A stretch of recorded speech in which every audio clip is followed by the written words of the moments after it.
busqué en la tormenta, en el mar con su ardor,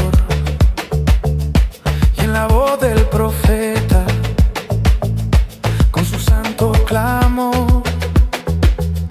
Te busqué en la cumbre del monte, en la ley, en el grito de un pueblo que aclamaba a su rey.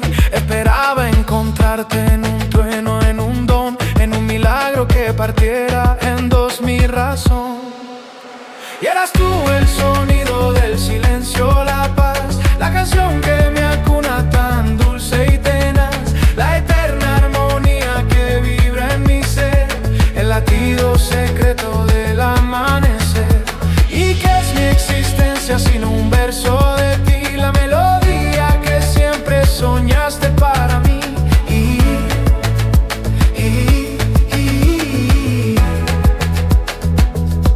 Te busqué en la alegría que me hizo reír, y en el hondo penar que me quiso morir.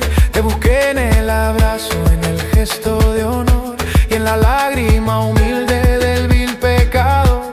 Esperaba sentirte en la emoción más vibrante, en el fuego de un alma, en un gozo constante.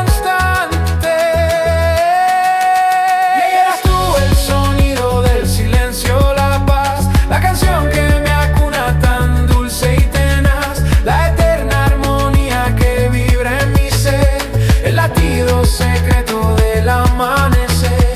¿Y qué es mi existencia sino un verso de ti? La melodía que siempre soñaste para mí.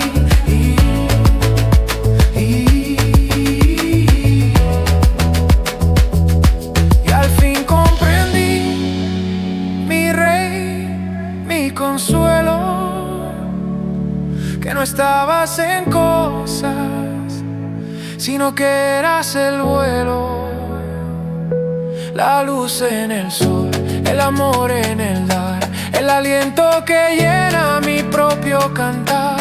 No soy quien escucha tu gran melodía, soy una de las notas de tu sinfonía. Mi música, mi silencio,